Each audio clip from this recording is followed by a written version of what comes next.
استانداردی تقدیری ام حکمانه دبی زور ورد بن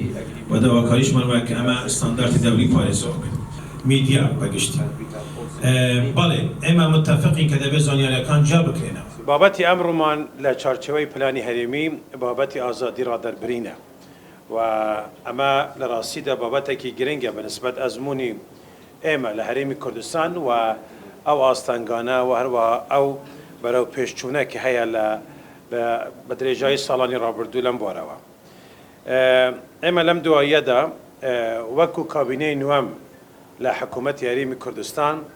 اما جمعه ریکار من راگی اندوا و ام ریکارانه است لبردستی وزیر بارزکانن و هر دامو دزگاکانی امنی و دواش من لانجمنی دادوری کردوا که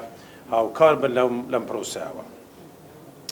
او ریکارانه که گرنگن و حزکم لم منبره و بوی عزیز غاب گینم و داول روزنامه نویسانیش دکین هر وها کمالگای مدنی و خود یو اینیش که چاودر بن لجبجه کردنی ام ریکارانه به نسبت هر دنگوه که خوب تند تیجی هیا برانبر به روزنامه نویسان و حتی برانبر به اوانایی که بشکن لخوب پیشاندن لمده ایمه وکو حکومت هاوکارین و پالپشتین لگل انجمنی دادوری داوکاری گشتی که هرچی خیرایه اللي کلینوکان بکرد بزودترین کات و پلا بکرد لاکلا کرنوی که سکان لسر آسی انجمنی دادوریش که اما ریکاری تازنه به نسبت ایمه لچارچوه استانداردی ندولتی ارکی میدیایی ارکی پیروزه و ایمه وکو هرم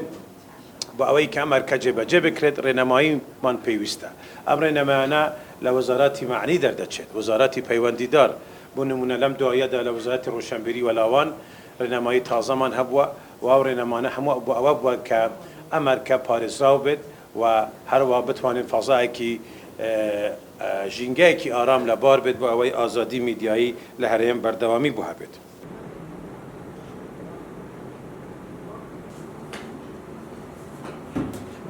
عراق والضمني عن هرم كردستان عراق امضاء كريا سر اتفاقيه دوليه للحقوق المدنيه والسياسيه كو امضاء كريا التزام دولي سر هنا في جيبك اف كومنتارا تشد بيشتن هر بندك يعني هر كوتك يعني هر قيدك كوتو دانيا سر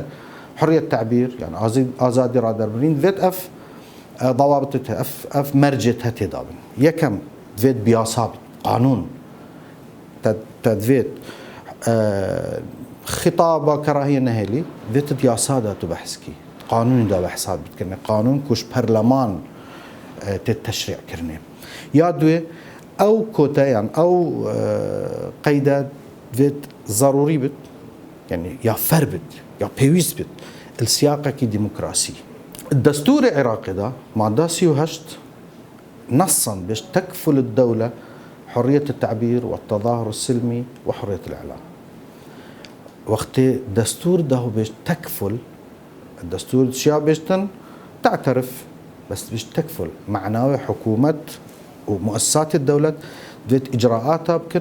دفت جهودها صرف بكن دفت بارة تخصيص بكن بو ضامن كرنا حرية التعبير هذا قياسات سرفا اساسا هنجي دقين قياس كين هل هريما كردستاني برو بيش تشيت الملف ازادي را دربن يان برو باش تشيت العراق جواسا برو بيش تشيت يان برو باش تشيت يان دولة منطقة سوريا دولة دينا الفي منطقة في اساسيتها قياس كرنا المحفل دولي ممكن على برجوندي كشتي هريم دا نبي اما فشاركي زوري اقليمي ما نسر